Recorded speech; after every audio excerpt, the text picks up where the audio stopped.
Bismillahirrahmanirrahim. Assalamualaikum warahmatullahi wabarakatuh.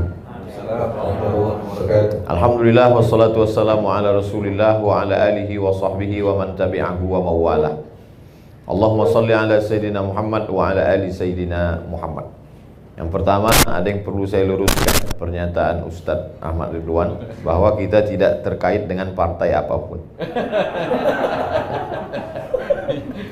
Ini perlu, karena kalau nanti tadi mukadimahnya partai, nanti dikaitkan dengan warna baju, warna sorban, dan warna batu cincin. Pertama tentu kullu amrin zibalin, semua amal yang baik walam yubda bihamdillah, kalau tidak diawali dengan ucapan alhamdulillah fahuwa aqta, maka amal itu putus. Kumpul-kumpul kita ini tidak bisa dibawa bekal menghadap Allah. Itu makna putus. Hanya tinggal ya sebagai pertemuan saja.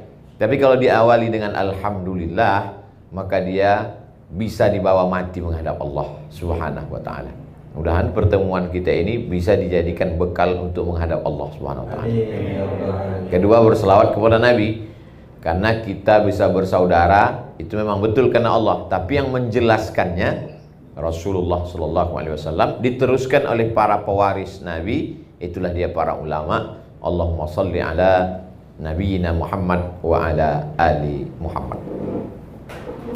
Tadi Ustadz Qurtubi WA saya, mohon maaf Ustadz, ini kita agak terlambat karena jalan, karena macet, karena ini dan lain sebagainya. Saya balas sesuai dengan judul kita pagi ini.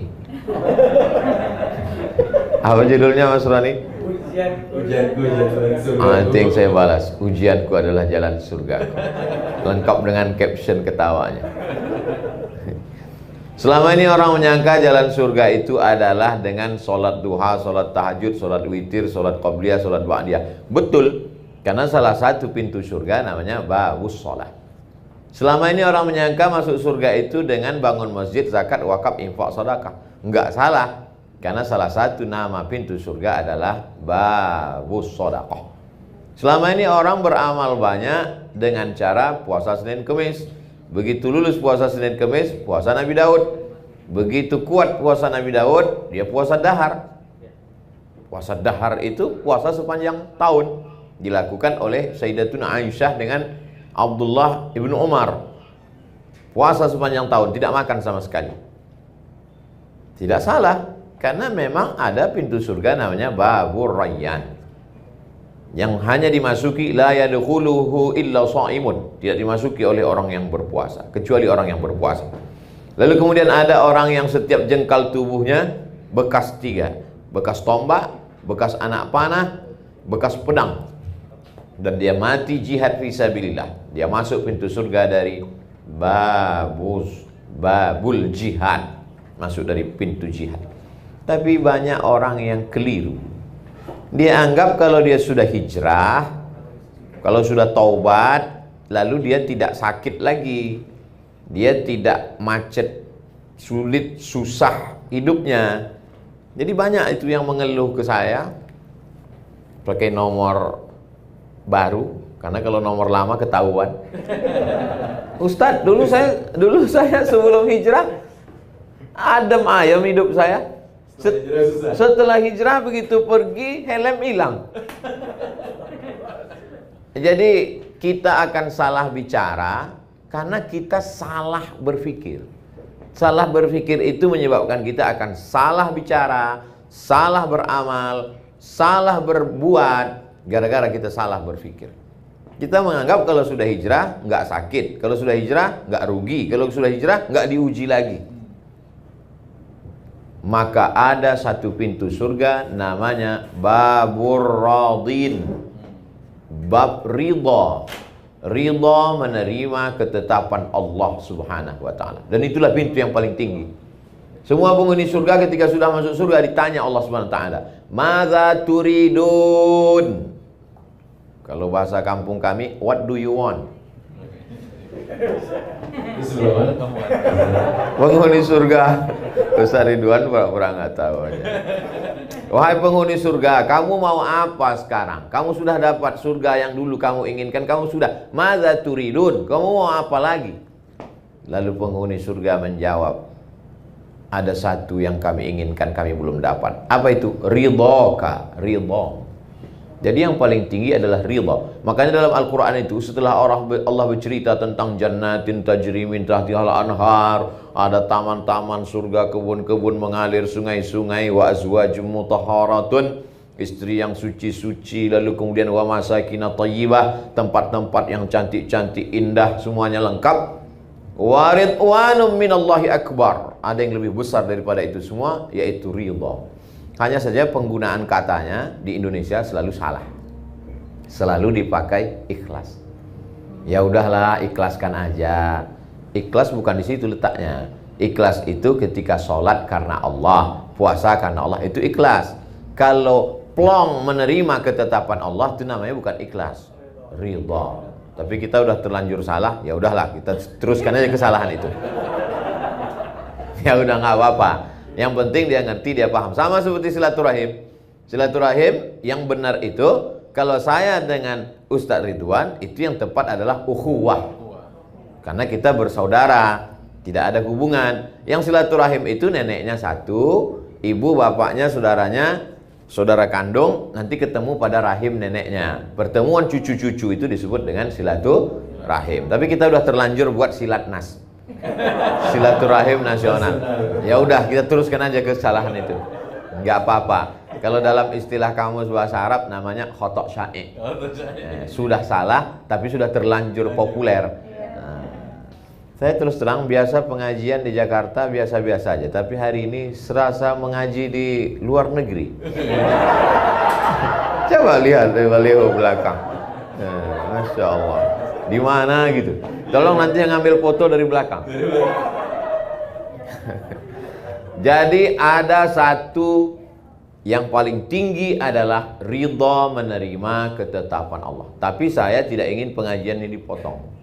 Saya tidak ingin setelah kajian ini komunitas Mas Roni, komunitas Pak Arman, komunitas kita semua, jamaah Ustadz Ridwan yang menonton ini tiba-tiba pas nanti evaluasi, gimana program-program bisnis kita ke depan? Ya udahlah, kita ridho aja. Bukan itu makna ridho. Kita punya motor, motornya dibawa kajian, sampai di tempat kajian diparkir, lalu kemudian stangnya dikunci, ban depannya diikat pakai rantai besi, ban belakangnya juga diikat ke pohon pinang, pohon palem. Begitu keluar kajian, pohon palemnya disinsu orang. Maka saat itu yang bisa kita lakukan hanya ridha. Kita pukul pipi kita sampai pecah, kita tarik rambut kita, itu tidak akan kembali. Maka satu-satunya yang bisa kita lakukan adalah ridha. Ridha setelah usaha. Itu bedanya Ahlus Sunnah dengan Jabariyah. Sedangkan Jabariyah, satu kelompok, dia tidak ada usaha. Tenang aja, abang nggak kerja, terserah Allah aja. Mana tahu ada suami ibu-ibu yang mazhabnya Jabariyah. Ibu nggak usah perlu marah, diamin aja. Abang nggak kerja, terserah Allah aja. Nanti pas jam 12, jam 1 dia minta makan siang, ibu balikin. Masakan kita mana? Terserah Allah bang. Balas. Itu namanya mazhab Jabariyah. Kalau Ahlus Sunnah tidak begitu. Ada namanya al-kasbu wal ikhtiar. Kita sudah jadikan bahasa Indonesia itu ikhtiar, usaha. Setelah berusaha ternyata tidak sesuai dengan keinginan kita, saat itu Allah ingin menempatkan kita di satu makom. Makom artinya level, tempat. Makom itu tempat. Makom Ibrahim, tempat berdiri Ibrahim. Sampai tempat kita makom kuburan. Maqamam mahmuda. Kalau kamu tahajud di waktu malam, asa ayyab'asaka rabbuka maqamam mahmuda. Allah akan tempatkan engkau di tempat yang terpuji. Maqam artinya tempat. Level kita tinggi, namanya maqam ridha, menerima ketetapan Allah Subhanahu wa ta'ala. Sebetulnya nabi-nabi itu ditempatkan Allah di atas maqam ridha. Coba lihat Nabi Ibrahim alaihissalam. Diuji menghadapi ayah kandung Azar. Kalau menghadapi Abu Lahab, Abu Jahal, dan abu-abu lainnya, tak perlu disebut nanti makin populer. itu biasa. Tapi menghadapi abi, kalau menghadapi abu biasa. Tapi kalau menghadapi abi, bapakku sendiri, maka itu makamnya tinggi. Dan Ibrahim ridho menerima itu. Apakah ridhonya dia menerima makam abi itu lalu dia berhenti berdakwah? Tidak. Ibrahim tidak berhenti berdakwah. La illam tantahi, kalau kau tidak berhenti mendakwahi aku hai Ibrahim, la arjumannaka, ku lempar kau pakai batu sampai mati. Wahjurni maliya, tinggalkan aku untuk waktu yang lama. Apa jawab Ibrahim? Salamun alaika, selamat untukmu wahai ayahku. Sa'astaghfiru laka rabbi, aku tetap mintakan ampun untukmu kepada Allah.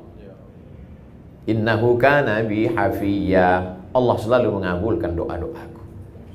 Jadi sekarang baru hijrah udah kelahi dengan orang tua. Ya Allah. Baru hijrah. Saya kemarin Pak Ustadz melihat bapak saya nggak sholat, saya masukkan ke neraka 2 kali. Gimana kau ini? Al-adab fawqal ilmi, adab di atas ilmu. Mungkin bahasanya bahasa kamu, tapi yang menyampaikan Ustadz Ridwan. Apa salahnya video Ustadz Ridwan yang disampaikan? Bapak-bapak, ibu, saudara sekalian, kita boleh kaya hari ini, tapi kalau kita mati semuanya tinggal. Yang kita bawa adalah sholat. Inna awwala ma yuhasabu fil 'abdu yaumal qiyamati sholatuhu. Yang pertama kali dihisab adalah sholatnya. Ya, ini ada video dari Ustadz Ridwan. Begitu agak kurang keras, baru video Ustadz Somad. Man taraka sholata muta'ammidan, siapa yang meninggalkan sholat secara sengaja, faqad kafara jihara, kafirlah dia secara nyata, neraka jahanam tempatnya. Siapa ini Ustadz nih kalau ceramah marah-marah terus? Nah, jadi ada satu makam berhadapan. Ini penyakit orang hijrah. Sesudah hijrah, dimasukkannya semua orang di sekeliling dia masuk neraka. Betapa tidak adilnya Allah kalau neraka surga yang seluas langit dan bumi. Wasari'u ila maghfiratin min rabbikum wa jannatin 'arduhas samawati wal ard. Surga selangit dan bumi, isinya cuma kamu sama istrimu aja. Bapakmu masuk neraka, ibumu masuk neraka, mertuamu masuk neraka, tetanggamu masuk neraka. Sunyi sekali surga itu. Justru musuh-musuh kita itu kita ajak masuk surga semua. Semua haters saya ajak masuk surga. Kalau nggak ada lo nggak rame haters. Dunia ini menjadi indah karena kau ada. Sudah banyak orang melupakan aku, tapi karena sering kau serang mereka jadi ingat lagi. Jadi itu makam yang pertama, makam menghadapi orang di sekitar kita yang belum mendapat hidayah. Justru kalau mereka dapat hidayah, doa kita kurang khusyuk. Mungkin tasbih kita cuma 3 kali, subhanarabbiyal a'la wa bihamdi, subhanarabbiyal a'la wa bihamdi, subhanarabbiyal a'la wa bihamdi. Tapi begitu mereka belum dapat hidayah, ya Allah, ibuku belum pakai hijab, ya Allah, kepalanya sudah berhijab tapi roknya masih pendek. Itu yang membuat kita, sulitkah bagi Allah membuat saudara kita itu dapat hidayah? Innama amruhu iza arada syai'an ayaqula lahu kun. Allah cuma ingin melihat tetesan air mata kita di tengah malam. Cuma itu yang dilihat Allah Subhanahu wa taala. Allah ingin melihat rumah kita itu berkelap-kelip lampu di tengah malam. Tengah malam malaikat melihat. Malaikat saling bercengkrama di langit. Kata malaikat kepada malaikat yang lain, "Itu rumah kok menyala?" "Iya, dia masih doa malam ini." "Besok malam kok menyala?" "Iya, masih doa." "Kok nggak nyala lagi?" "Udah dapat." Jadi nggak doa lagi dia. Ternyata belum dapat, hidup. Inilah manusia ini. Makam yang pertama, makam menghadapi orang di sekeliling. Makam berikutnya, apa yang dialami oleh Nabi Ibrahim alaihissalam. Rabbi habli minas salihin, Rabbi habli minas salihin, Rabbi habli minas salihin. 86 tahun sampai buka franchise. Paham maksudnya? Menikah dengan Hajar. Yang ini jangan diikut, Pak. Karena bapak-bapak ini pandai mengalihkan ceramah saya. Ternyata Allah mau tunjukkan kuasanya. Setelah umur Ishak 13 tahun, 86 tahun umur Ibrahim, lahir Ishak. 86 tambah 13, 99 tahun umur Ibrahim baru lahir Ishak. Umur 86 tahun Ibrahim lahir Ismail. Setelah umur Ismail 13 tahun, 13 tambah 86, 99 tahun umur Ibrahim baru lahir Ishak. Bahasa Arab Yidhak, bahasa Ibrani Yitzhak. Idhak artinya ketawa. Ketawa Ibrahim saking lucunya perbuatan Allah terhadap dirinya. Semua orang mengatakan istrinya mandul. Sarah mandul, nggak akan punya anak. 13 tahun setelah punya anak dari Hajar, baru Allah kirimkan. Allah cuma ingin berkata, aku mudah untuk melakukan itu. Kalau sesuatu yang biasa, kau tidak nabi. Biasa saja. Tapi ini yang luar biasa. Pak Ustadz, saking beratnya hidup ini, kalau gitu saya nggak usah yang luar biasa lah. Masuk surganya nggak usah VVIP lah, kaki 5 aja nggak apa-apa Pak Ustadz. Emang hidup bisa request? Enak betul kalau hidup request. Hidup ini bukan kata kita, hidup ini kata Allah. Kita tidak bisa minta apapun. Kita ini seperti kal mayyit baina man yaghsiluhu, seperti mayat yang dimandikan orang yang sedang memandikan jenazah. Coba lihat memandikan jenazah. Bagi yang sudah pernah memandikan jenazah, alhamdulillah. Bagi yang belum, mudah-mudahan nanti sore ada yang meninggal, praktek. Tangannya dibelok kanan, hidungnya ditusuk pakai kapas, nggak ngelawan. Begitulah kita di antara takdir permainan Allah Subhanahu wa taala. Ibrahim merasakan itu. Akhirnya apa yang terjadi? Allah Ta'ala ingin Ibrahim berada pada maqam level ridha. Tapi ridha dia tidak membuat dia tidak berusaha. Ridha dia tidak membuat dia tidak berdoa. Dia tetap berdoa. Dia tidak pernah berhenti berdoa.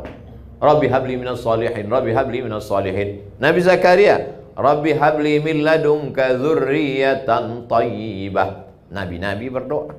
Ini baru hijrah 2 hari, enggak mau berdoa lagi. Kau enggak berdoa? Terserah Allah aja Ustaz. Siapa ente enggak berdoa? Kenapa ente enggak berdoa lagi? Enggak diterima-terima Pak Ustaz, enggak kabul-kabul Pak Ustaz. Nabi Muhammad sallallahu alaihi wasallam sampai di kota Madinah ngadap ke Baitul Maqdis. Orang Yahudi ngejek. Tuh. Masa dia sholat ngadap ke tempat ibadah kita di Palestina? Kenapa nggak ngadap ke Ka'bah? Allah mau nguji Nabi. Akhirnya mata Nabi mendongak ke atas. Apa kata Allah? Qad nara taqalluba wajhika fis sama'. Kami lihat wajahmu menghadap ke langit.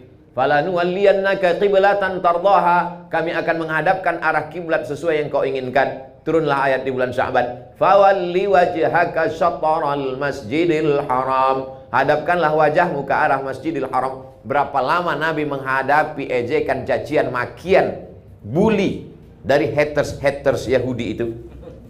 17 bulan. 17 bulan, 16 sampai 17 bulan dicaci maki. Barulah pindah arah sholat ke arah kiblat Ka'bah Al-Musyarrafah di Makkah Al-Mukarramah. Ada ujian. Padahal kalau mau, Nabi Muhammad itu tinggal berdoa. Wala saufa yu'tika rabbuka fatarda. Apapun yang kau mau ku kasih ya Muhammad. Tapi bukan masalahnya kemauan kita, tapi kemauan Allah Subhanahu wa taala. Kesalahan orang hijrah selalu memaksa Allah untuk mengikut keinginan dia. Dianggapnya Allah itu tukang legalisir. Dia mau, kita mau fotokopi ini diakui oleh dinas pendidikan. Karena kita mau fotokopi ini diakui dinas pendidikan, kita bawa ke kepala sekolah supaya dilegalisir. Kita anggap Allah tukang legalisir. Kita mau, lalu kita paksa Allah ingin mengikuti kemauan kita. Ketika Allah tidak mengikuti kemauan kita, kita katakan, tak bermakna hijrahku. Hijrah apa hijrahmu? Ini penting memahami pemahaman yang benar. Hijrah adalah ketika Ibrahim berkata, Hanifan musliman wa ma ana minal musyrikin. Hanifan condong kepada Allah. Selama ini condongnya kepada ayah, selama ini condongnya kepada anak, selama ini condongnya kepada harta, selama ini condong itu apa sih Pak Ustadz? Miring. Miring itu apa sih Pak Ustadz? Cenderung. Cenderung itu Pak Ustadz, pahamilah sendiri, payah betul ceramahnya. Selama ini miringnya, cenderungnya, condongnya kepada materi, kepada dunia. Setelah itu dia cenderung mengikut Allah Subhanahu wa ta'ala. Jadi sekarang orang selalu berpemahaman, kalau saya sudah pindah, Allah sudah pilihkan saya jalan, maka Allah berikan saya yang mulus-mulus, yang nyaman-nyaman, yang enak-enak, yang mudah-mudah saja. Faksusil qasasa, ceritakan kisah-kisah itu wahai Muhammad, la'allahum yatafakkarun, supaya mereka berpikir. Makanya namanya kita sebut 4 kali. Allahumma shalli ala sayyidina Muhammad wa ali Muhammad kama shallaita ala Ibrahim wa ala ali Ibrahim. Allahumma barik ala sayyidina Muhammad wa ala ali Muhammad kama barakta ala Ibrahim wa ala ali Ibrahim. Ibrahim tidak pernah hidup di zona aman dalam perjalanan hidup Ibrahim. Dari mulai pindah dari Babel, asalnya Ibrahim itu di Babel. Babel itu Babilonia, bukan Bangka Belitung. Dari Babilonia mau pindah ke Palestina, diperiksa di perbatasan. Di perbatasan diperiksa. Di situ ada seorang penguasa yang mengambil siapa saja yang punya istri yang bagus, cantik, cakep, diambil sama penguasa. Jadi memang penguasa ini unik-unik hobinya. Dia anak gadis nggak mau, bini orang aja yang mau diambil. Maka ketika Ibrahim pindah lewat di situ, pas ditanya Nabi Ibrahim, ini perempuan ini siapa? Kata Nabi Ibrahim menjawab, ukhti, my sister. Ini saudari saya. Setelah lewat pemeriksaan, Sarah komplain. Aku kan istrimu, kata Sarah. Kenapa kau bilang aku saudarimu? Ukhti fil iman, saudaraku seiman. Karena kalau aku jawab istriku itu penguasanya jahat, nanti kau diambilnya. Ini menjadi jawaban bagi ibu-ibu. Mana tahu kebaca HP bapak, atau pas lagi jalan di mall, ini siapa? Ini saudari saya. Gak ada bocoran dulu. Saudara yang dimuliakan Allah Subhanahu wa taala, ada maqam. Apa tujuan Ustadz bercerita tentang Nabi Ibrahim? Supaya ketika kita menyebut nama Ibrahim, kita tahu bahwa Ibrahim tidak pernah berada pada zona nyaman. Berhadapan dengan ayah kandung, lulus. Berhadapan dengan orang. Ring 1 lulus, sekarang ring 2. Masyarakat sekitar. Penyembah berhala. Masuk Nabi Ibrahim alaihissalam ke dalam. Dia ambil itu kampak. Dia hancurkan berhala-berhala yang kecil. Begitu mereka pulang dari kebun sore, mereka lihat hancur semua. Mereka sudah tahu, ini pasti Ibrahim yang melakukan. Ini pasti Ibrahim punya kerja. Walaupun waktu itu belum ada CCTV. Mereka sudah tahu nih Ibrahim. Mereka tangkap Ibrahim, mereka tanya, a'anta fa'alta hadza bi alihatina ya Ibrahim. Saya biasanya kalau lewat makanan hilang konsentrasi. Kecuali di pengajian ini. Karena sudah dibuat kenyang duluan.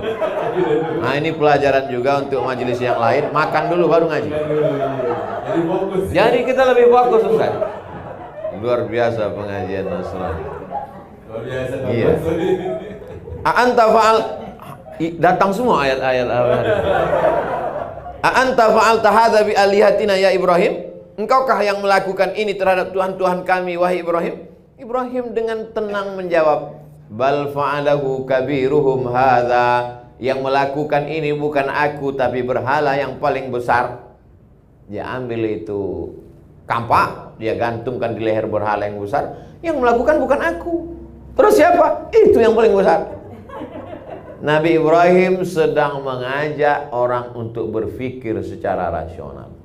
Tapi biasanya orang, kalau dia kalah secara otot, salah secara otak, dia akan main otot. Kalah dengan argumentasi otak, maka dia mainkan otot. Akhirnya ditangkap Nabi Ibrahim, mereka kumpulkan semua kayu-kayu, mereka akan bakar. Apa kata penguasa? Harriquhu, bakar dia. Bakar Nabi Ibrahim.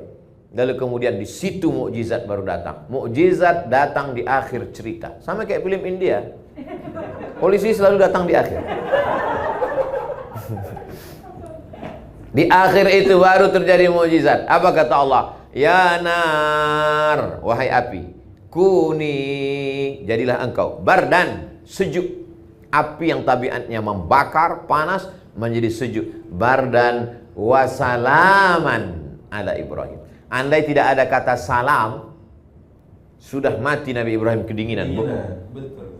Andai Allah hanya berkata, kuni bardan, wahai api, jadilah engkau dingin, mati Nabi Ibrahim kedinginan. Ditutup Allah dengan salam. Salam sampai ke Pulau Jawa, jadi selamat. Itulah makanya. Apa acaranya? Selamatan. Dan bahkan kabarnya, yang naik ke bulan itu pun Neil Armstrong dengan selamat. Hebat, ada orang Jawa Ustaz. Akhirnya selamatlah dia. Maka Allah ingin menempatkan Nabi Ibrahim, dia berhadapan dengan lingkungan sekitarnya juga selamat. Berhadapan dengan orang tua, ring satu, selamat, ridho. Berhadapan dengan lingkungan sekitar, selamat. Berhadapan dengan dirinya sendiri, bagaimana dia tidak punya anak, selamat. Berhadapan dengan apapun, dan ternyata setelah punya anak, ujian tidak selesai. Ujian tidak pernah selesai. Ustadz, kenapa ujian saya ini nggak selesai? Saya belum menikah Pak Ustadz. Ya, kita doakan ya, akhirnya menikah. Setelah menikah muncul pertanyaan. Orang tetangga saya sudah risau nih Pak Ustadz. Mereka nanya, kapan punya anak? Hidup ini tidak pernah selesai dari pertanyaan. Kalau saya mati selesai nggak Pak Ustadz? Masih ada pertanyaan liang lahat. Selesai itu nanti di surga. Jadi kalau ada orang berkata, saya sudah hijrah Pak Ustadz, kenapa masalah hidup nggak selesai? Kau mau cepat selesai? Biar ku selesaikan ini. Hidup ini tidak pernah selesai. Habis mati masih ada pertanyaan mungkar nakir. Habis itu masih ada azab kubur. Habis itu masih menunggu tiupan sangkakala bangkit tegak di padang mahsyar. Habis itu masih ada titian siratal mustaqim, timbangan amal, pemberian kitab. Nanti ketika masuk ke dalam surga, bertetangga saya dengan Ustadz Ridwan, disambut oleh malaikat Ridwan. Kata malaikat Ridwan, siapa? Abdul Somad. Siapa? Ridwan. Podo. Nah. Malaikat Ridwan orang Jawa. Jadi betapa kita ini selalu berprasangka menurut prasangka kita, dan kita ajak Allah untuk mengikut prasangka kita. Tidak begitu. Kita yang mesti ikut Allah. Makanya subuh tadi kita katakan raditu billah, aku yang ridho menerima engkau ya Allah. Setelah aku ridho, aku berharap engkau juga ridho menerima aku. La ini jitama'atil ummatu, berkumpul semua umat di dunia ini, ala ayyadurruka bisyai'in, untuk memudaratkanmu. Berkumpul semua orang di dunia ini untuk mematikanmu. Lan yadurruka, mereka tidak akan mampu memudaratkanmu illa qad kataballahu alaik, kecuali sudah ditetapkan Allah Subhanahu wa taala. Berkumpul ikatan dukun internasional. Dari mulai David Copperfield sampai semua-semuanya yang lokal. Saya tidak sebutkan nama-nama yang lokal, saya takut mereka semuanya aliansi dukun se-Indonesia melaporkan saya ke Mabes. Saya mulai agak hati-hati ceramah sekarang. Berkumpul semua dukun-dukun santet untuk menyantet Abdul Somad. Kalau tidak kata Allah, apakah akan terjadi? Tidak. Makanya kata Syekh Muhammad At-Mutawalli Asy-Sya'rawi, sehebat-hebat yang bisa dilakukan musuhmu adalah hanya menepati takdir Allah. Sehebat-hebat yang dilakukan musuhmu adalah menepati takdir Allah. Kalau tidak kata Allah, maka tidak. Saya masih bingung Pak Ustaz. Masa perbuatan mereka itu adalah takdir Allah, ketetapan Allah Subhanahu wa taala? Tidak ada daun yang jatuh, tidak ada ranting yang patah, tidak ada yang mati, tidak ada yang tersakiti, tidak ada satupun yang terjadi di luar dari kuasa Allah. Siapa yang mengatakan bahwa itu di luar kuasa Allah, berarti rusak tauhidnya, rusak akidahnya kepada Allah Subhanahu wa taala. Jadi kalau kita kena, berarti itu juga adalah ujian, dan yang diinginkan Allah dari ujian itu adalah ridha. Ridha menerima ketetapan Allah. Tapi jangan setelah ridho lalu tidak berobat. Kau sudah panggil ustaz untuk meruqyah. Enggak, saya ridho aja sampai mati Pak Ustaz. Ruqyah, panggil Ustaz Ridwan. Ustaz Somad bisa ruqyah? Bisa. Tapi kadang jinnya ada yang takut, ada yang enggak. Saya sedang jalan. Pas lagi saya sedang jalan, saya waktu itu jadi dewan juri musabaqah tilawatil Quran. Pagi-pagi saya jalan, dipanggil sama Qori, salah satu qori dari balik jendela. Ustaz Somad, ada apa? Saya bilang, ada qori'ah kerasukan setan. Saya mau pergi. Saya kan nggak pernah muruqyah karena saya ceramah. Mau pergi, cuman gengsi. Masa LCMA pergi meninggalkan? Ada apa? Saya bilang. Ini, saya lihat dia ruqyah, diambilnya botol, dia bacakan. Allahu la ilaha illa huwal hayyul qayyum la ta'khudhuhu sinatun wa la naum. Perempuan itu matanya melotot, ketawa cekikikan. Saya ambil air itu, saya baca kuat ke telinganya sebelah kanan. Laki-laki 2, perempuan 1. Allahu la ilaha, kuat-kuat suara saya. Begitu selesai saya bacakan, sehat dia. Entah karena ayat itu atau karena dia terkejut, Allah maaf. Tapi sejak itu saya tak pernah lagi meruqyah. Setiap ada orang minta ruqyah kerasukan setan, rumahnya diganggu, warungnya dikerjain, selalu saya serahkan ke sahabat-sahabat saya. Di antaranya yang menulis buku ensiklopedia ruqyah jin setan, namanya Ustadz Musdar Bustamam LC, orang Medan, tapi selalu juga ke Jakarta. Bisa tulis di Google Musdar, itu sekaligus endorse.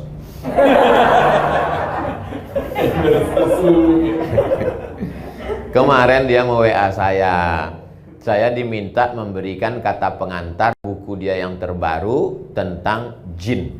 Saya bilang saya sudah beberapa kali mengendorse buku antum. Supaya buku ini lebih menarik, bagusnya minta endorse sama jin Ifrit. Tapi dia tetap minta juga. Tadi dalam perjalanan dari airport kemari, saya sempat tuliskan endorse. Saya tulis di situ cerita panjang bahwa dulu ketika tinggal di Kairo, dia tinggal di asrama, ada isu salah seorang anak Indonesia bisa memperlihatkan tuyul. Ada anak Indonesia bisa memperlihatkan tuyul. Korbannya sudah 17 orang. Ternyata prank. Jadi si Anu ini ustadz juga sekarang, cuman saya nggak sebutkan namanya untuk menjaga nama baiknya. Jadi diisukan dia bisa memperlihatkan tuyul. Siapa yang masuk ke kamar dia bisa ngelihat tuyul. Kalau masuk ke kamar dia, dimatikan lampu, dihidupkannya lilin. Bawa piring. Lalu piring itu diletakkan di atas lilin. Setelah itu piringnya dibalik, dibacakannya mantra-mantra, lalu diusapkan ke muka. Alhamdulillahirrabbilalamin. Setelah itu dihidupkan lampu. Tuk, mana tuyulnya? Ah, tengok ke kaca. Kan hitam kan? Kan tadi piringnya diletakkan di lilin. Kan hitam. Setelah itu, alhamdulillahirrabbilalamin. Habis itu dihidupkan lampu. Mana tuyulnya? Ah, kau tengoklah ke kaca. Ah, itulah tuyulnya. Korban yang pertama tidak mau bercerita sebelum dapat korban berikutnya. Akhirnya korbannya 17 orang. Dan 17 orang itu ada datanya. Ustadz-ustadz besar sekarang. Tentu tidak kita sebutkan korban-korban. Dan ada pula korbannya itu mahasiswa Afrika. Mahasiswa Afrika agak sulit sedikit. Karena ketika dilihat nggak berpengaruh warna arang itu. Saya cuma ingin mau menceritakan bahwa kalau sudah cerita masalah jin, tuyul, nyi blorong, sundil bolong, santet, sulit orang untuk tidak percaya. Itu ada. Kalau tidak ada yang namanya santet itu, tidak akan mungkin dalam Quran ada satu surat namanya surat Al-Falaq. Qul a'udzu birabbil falaq min syarri ma khalaq wa min syarri ghasiqin idza waqab wa min syarri naffatsati fil 'uqad. Nafasat, nafasa meniup-niup dengan sedikit air liur. Nafasa yang fusu fil uqad, pada simpulan tali. Perempuan yang suka meniup-niup pada simpulan tali. Jadi kalau dia benci sama ibu, sama bapak, diambil rambut ibu, rambut bapak, lalu diikat di simpulan tali, lalu di simpulan tali itu ditiup-tiup. Kenapa disebut perempuan? Karena memang biasanya tukang sihir itu perempuan. Makanya ada istilah nenek sihir. Nenek sihir enggak laki-laki, perempuan. Yang banyak tukang sihir laki-laki dalam film Harry Potter. Ada laki-laki, tapi umumnya perempuan tukang sihir. Sihir itu ada, tapi kita diajarkan untuk melindungi diri. Makanya baca maksurat, diambil dari kata asar, doa-doa berdasarkan Quran dan Sunnah. Baca habis subuh, baca habis maghrib, pembuka hari pagi, pembuka malam habis maghrib. Nggak bisa habis maghrib, habis isya. Nggak bisa habis isya, mau tidur malam, Al-Fatihah sekali, Qul huwallah 3 kali, Qul a'udzu birabbil falaq sekali, Qul binas sekali, ayat kursi sekali, tiup telapak tangan. Itu maksurat yang paling pendek. Yang paling panjang baca buku maksurat, tiupkan telapak tangan, hembuskan ke wajah, ke kepala, tanam di rumah pohon sidir. Beli pohon sidir, pohon bidara, sidir. Pohon sidir ditanam. Ustaz ada tanam? Ada. Kalau terjadi sesuatu, ambil 7 helai, ditumbuk pakai batu atau digosok, dimasukkan ke air, dibacakan ayat-ayat ruqyah, ditiupkan, disiramkan. Ini semua itu menunjukkan bahwa gangguan jin, setan, hantu ada. Lain padang, lain belalang, lain lubuk, lain ikannya. Lain tempat, lain namanya. Di sini lain namanya, di sana lain namanya. Kalau yang tinggi besar, begu ganjang namanya. Kalau yang pendek, tuyul. Kalau yang nggak bisa jalan, suster ngesot. Itu semua jin, hantu, setan. Kalau tidak ada santet itu, tidak akan mungkin ada. Orang barat yang tidak percaya kepada dunia magic pun percaya. Buktinya ada, black magic. Black magic bukan berarti ada white magic. Itu menunjukkan bahwa sihir ada. Dan kita disuruh minta perlindungan Allah SWT. Mungkin doa kita sama, tapi hati kita tak sama. Hati kita kotor. Maka minta perlindungan dari para ustadz, minta nomor-nomor dari Ustadz Ridwan, siapa yang spesialisasi di bidang ruqyah, di bidang doa. Kalau ada sahabat yang sakit, apakah Nabi itu semuanya hanya bekal ruqyah doa saja? Tidak. Nabi menyuruh sahabat berdoa kepada Haris bin Kaldah. Haris bin Kaldah itu adalah seorang alumni dari Jandi Sabur Persia. Siapa dia? Dokter. Jadi kalau hari ini ada orang tidak mau berobat ke dokter, kamu gak ke dokter? Gak Pak Ustadz, bid'ah wa kullu bid'atin dhalalah. Berobat ke dokter. Nabi juga menganjurkan obat herbal. Mana contoh hadis tentang herbal? Alaikum bisyifa'aini, hendaklah kamu berobat dengan 2, al-asal wal Quran. Asal, madu, Al-Quran. Habbatu sauda syifa'un min kulli da'. Habba sauda, jintan hitam, obat dari segala macam penyakit. Kalau kami dulu di Mesir dibeli habba sauda itu 1 kilo, dimasukkan ke gelas, dimasak sebanyak air gelas, ditunggu kering sampai setengah. Air yang setengah itu diminum. Nah sekarang tidak perlu lagi, sudah ada kapsul, sudah ada disuling minyak, sudah ada macam-macam, maka bubuk sudah ada, maka kita tinggal berobat. Semua cara. Sudah makan herbal, madu, habba sauda, sudah pakai kostul indi, sudah pakai doa ruqyah, minta pada kiai guru habib, sudah juga. Sebetulnya apa yang diinginkan Allah? Baru kita paham. Allah cuma ingin kita dapat pahala berusaha berobat, dan Allah ingin kita mendapat pahala yang lebih tinggi daripada mati syahid, lebih tinggi daripada haji mabrur, lebih tinggi daripada jihad, yaitu pahala ridha, menerima ketetapan Allah Subhanahu wa taala. Saya tidak tahu salat subuh tadi saya diterima Allah apa tidak. Saya tidak tahu haji saya itu diterima Allah jadi haji mabrur apa tidak. Saya tidak tahu apakah sedekah saya itu ikhlas atau tidak. Tapi saya tahu bahwa saya diridhai Allah atau tidak. Begitu kata Imam Al-Qushairi dalam kitab Ar-Risalah Al-Qushairiyah. Sahabat-sahabatnya yang mendengar heran. Dari mana kau tahu bahwa kau diridhoi Allah? Aku tahu bahwa aku diridhoi Allah. Dari mana kau tahu? Apa tandanya? Ketika aku ridho menerima ketetapan Allah, saat itulah aku tahu bahwa aku sedang diridhoi Allah. Kalau kita ridho dengan ketetapan Allah, sesungguhnya kita sedang diridhoi Allah. Man radhiya falahu ridha, wa man sakhita falahu sukhtu. Siapa yang ridha menerima ketetapan Allah, dia dapat ridha Allah. Siapa yang murka, gelisah, melawan, maka sesungguhnya dia pun sedang berada dalam murka Allah SWT. Sampai-sampai diancam Allah. Man lam yartadha biqada'i, siapa yang tidak ridha menerima takdirku, wa lam yasbir bi bala'i, tidak sabar menerima ketetapanku, falyatlub rabban siwaya, carilah Tuhan selain aku. Ancaman yang luar biasa. Mau nyari Tuhan kemana lagi? Kita berkata tiap hari asyhadu alla ilaha illallah. Mau cari Tuhan selain dia, la syarikalah, tiada sekutu. Makanya puncak tertinggi adalah ridho. Tapi yang enak itu ceramah tentang ridho. Pas ketika berhadapan, ayatnya hilang, hadisnya terbang. Lalu siapa yang menasihati Abdul Somad? Ustadz Ridwan. Makanya ada watawasau bil haq, saling menasehati. Saya juga punya perjalanan hidup yang luar biasa, macam-macam yang saya hadapi. Sebagiannya terekspos Bapak Ibu baca ikuti, sebagiannya saya rasakan sendiri. Mengadunya kemana? Kepada Allah Subhanahu wa ta'ala. Kalau sudah tidak ada lagi manusia ini yang bersedia untuk mendengar kita, berbisiklah ke tanah, makhluk langit akan mengaminkan doa-doa. Bukan dapat saya dari hadis, dari grup WhatsApp. Berbisiklah ke tanah supaya makhluk-makhluk langit mengaminkan doa-doa. Yastaghfir lahu man fis samawati wal ard.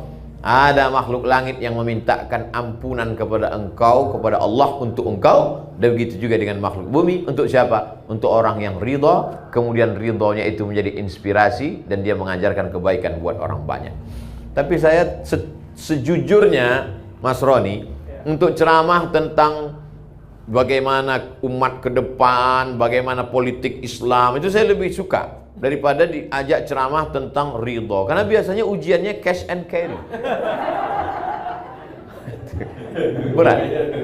Ujiannya biasanya datang. Apa yang kita omongkan, itu langsung datang. Makanya tadi begitu Ustadz Qurtubi bilang, ujiannya, ceramahnya Ustadz tentang temanya tentang ujianku jalan ke surga.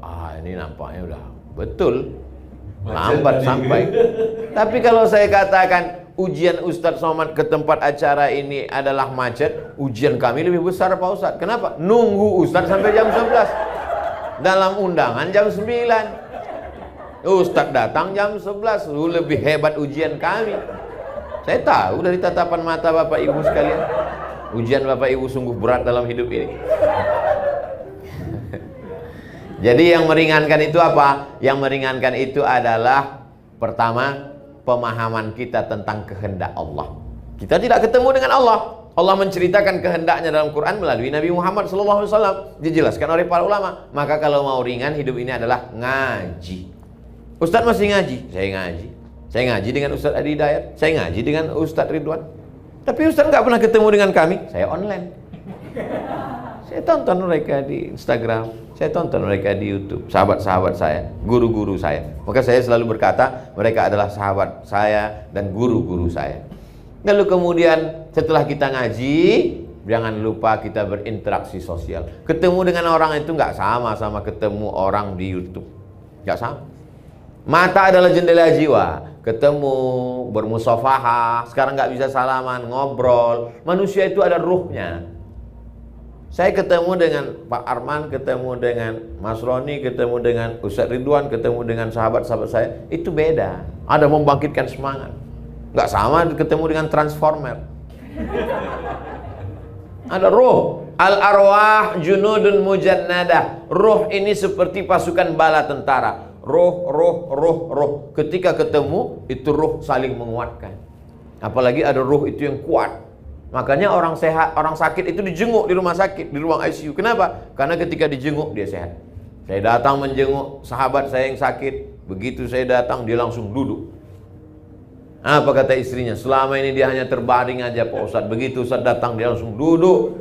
Pas saya keluar diantarnya ke ruang tamu. Heran satu rumah, gak pernah dia ke ruang tamu sudah sebulan terbaring. Bangkit semangat hidup. Makanya kita kalau menjenguk orang sakit gak usah terlalu jujur. Ini orang sakit gimana? Nampaknya udah nggak sampai hari Jumat nih. Kamis sore udah selesai. Kita bangkitkan semangat. Ustadz Somad, iya Pak. Gimana menurut Ustadz saya ini? Kenapa Pak? Divonis dokter saya katanya meninggal. Dokter itu lebih dulu meninggal Pak. Allah Maha Kuasa. Bangkitkan semangat hidupnya. Maka ini penting. Hablum minallah dan hablum minannas. Bagaimana kita mau ketemu Allah? Bagaimana kita jumpa sama Allah? Bagaimana kita tahu kemauan Allah? Allah sudah ceritakan kemauannya dalam Quran dan Sunnah. Dijelaskan oleh Nabi Muhammad SAW. Nabi sudah meninggal. Al-ulama warasatul anbiya. Maka tadi saya nanya, pengajian komunitas ini masih ada Mas Roni? Masih Ustadz. Tapi karena kita pandemi nggak bisa. Online mesti dibuat.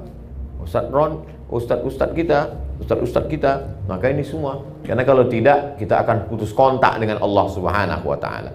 Setelah kita tahu kemauan Allah, maka jangan sampai putus kontak dengan Allah melalui zikir.